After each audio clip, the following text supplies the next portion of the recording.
What's up there, Rogue Printers, and Kevin in particular?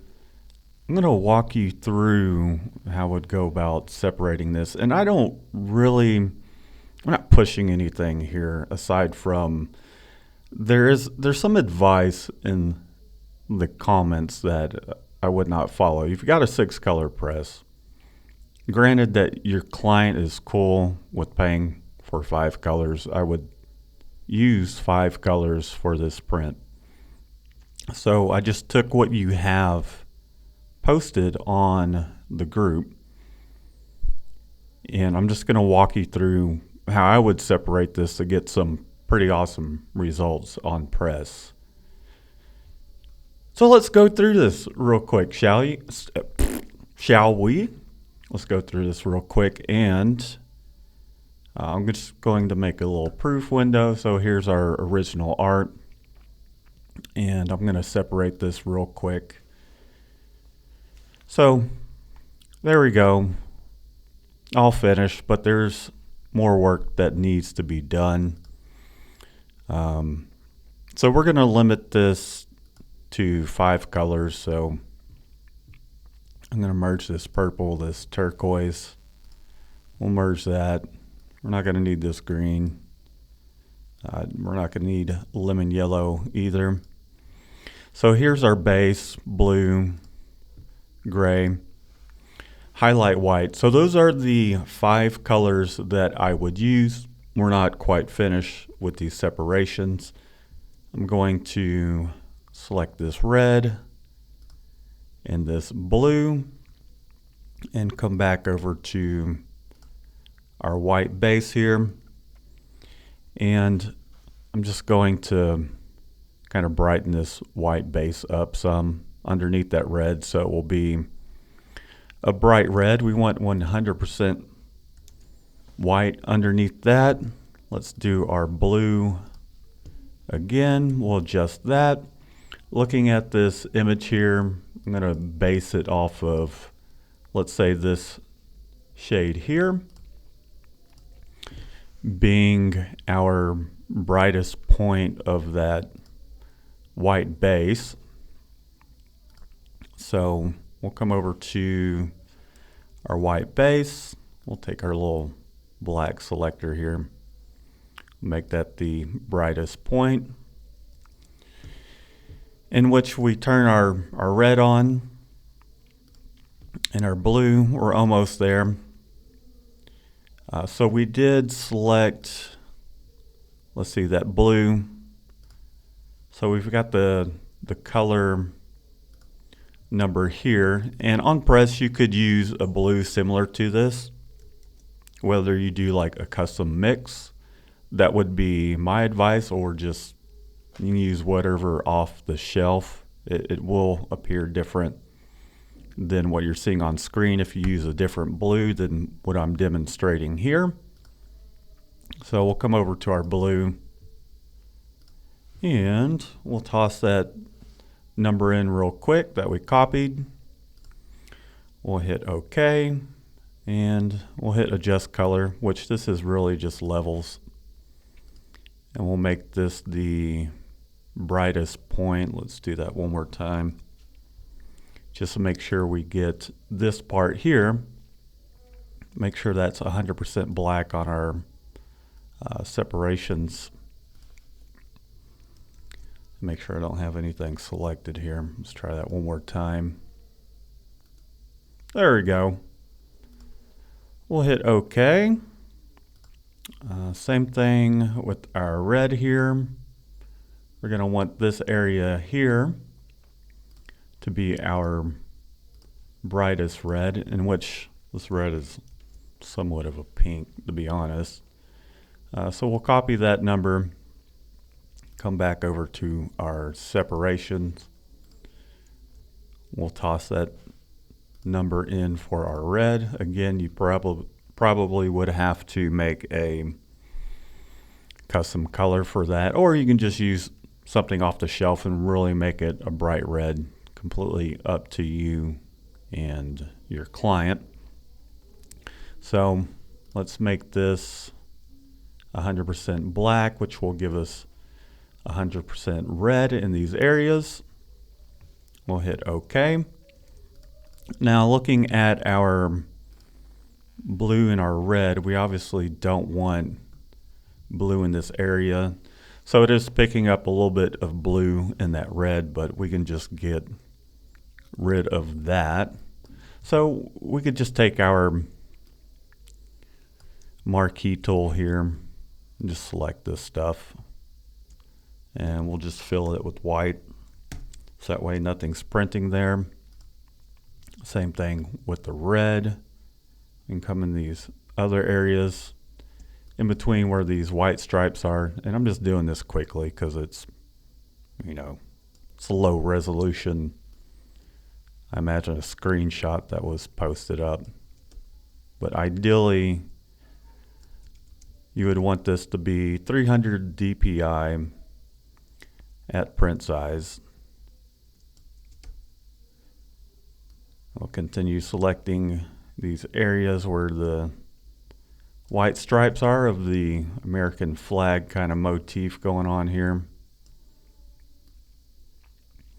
Now, if I were doing this like legit, I'd get in there, zoom in, make sure I'm not capturing any of this stuff. But since it's a low res mock-up image, this will be fine for now. So I basically just filled that with white.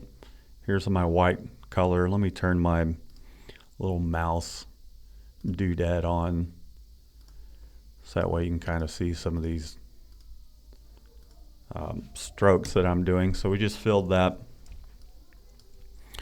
So now if we turn on so this is our t-shirt color, which is black. You mentioned that it's black, so here's our white base, in which we could probably pump this up a little bit. Let's see, we'll hit adjust color. On the wrong one. Sorry about that. There we go. Let's make sure that's a bright white. We can come back and adjust some of these in-between tones. Just adjust it to your own flavor, really. And you can compare it to this proof over here once we get a little further down the line. Do a little fine tuning. So we can turn our red on. We'll turn this blue on. And then we do have a cool gray going on top of this stuff. And then a highlight white. With this highlight white, we'll make sure none of that's in our red. So we'll hold down Command or Control if you're on a PC. Select this red. We'll hold Shift and Command still. Select that blue. Come over to this highlight white. Make sure we fill that with white. We don't need any of that highlight white in there. It's tossing that in there because these are pretty light shades of blue and red, so it's trying to compensate for that using off-the-shelf colors basically. So now we can turn all this stuff on.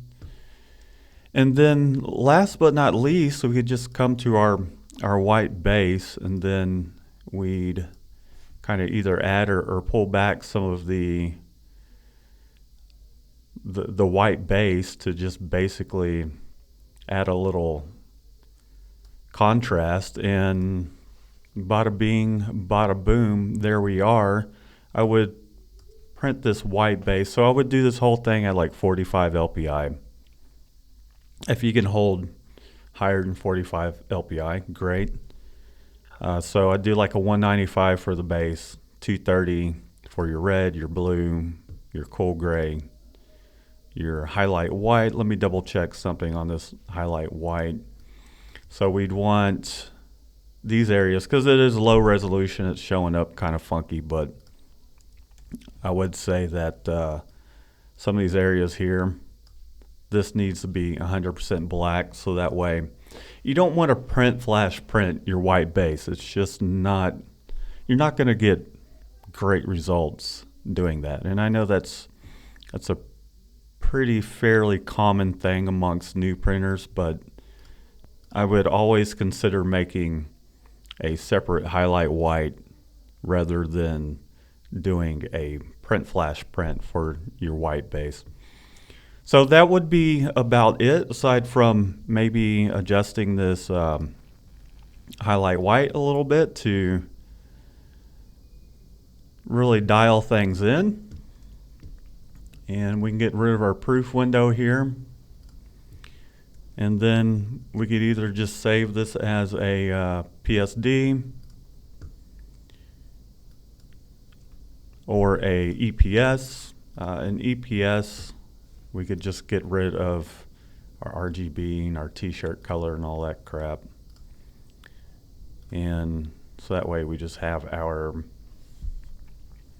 colors, and then bring it into whatever program you like to shoot it through a rip. Let's back up real quick and we'll take a look at how this will look with halftone. So we'll just rip this real quick here on screen and call it 45. Sounds fair enough. Let it do its thing. We'll come over to our red. We'll do the same thing. Let it rip it. I'm pretty sure it's rezzing this thing up.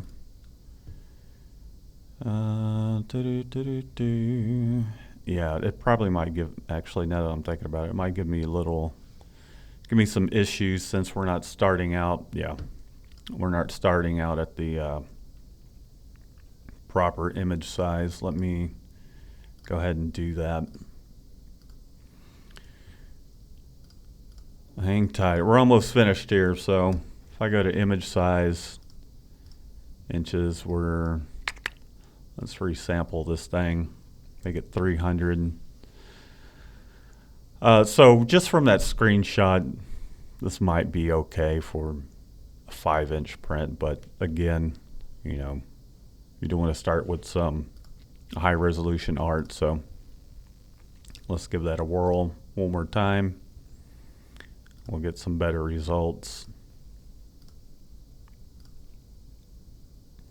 Go down to our blue. We'll rip that dude. Cool gray. There we are with that. And then our highlight white. Last but not least, we can turn our t-shirt color on.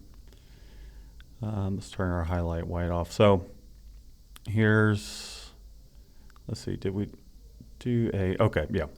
Here's our white base, our red that would go on top of that, our blue, our cool gray, and then our highlight white. And because this is a pretty small image, with it being, 5 inches wide, of course some of these halftones are looking a lot bigger. If it was twice the size, you got double the pixels, and these would be half as small. But that's how I would go about separating it and making it look awesome on press. So hopefully this helps, and that's how I would separate it. There's still a lot of people learning, and I just wanted to share this with everyone. So y'all have a good day. You can email me, Matt@Mikey Designs, if you want a little help with this. If you want to, I'll charge you. Don't get me wrong, but I just wanted to throw this out there real quick. So anyhow, y'all have a good day, and hopefully y'all learned a little something.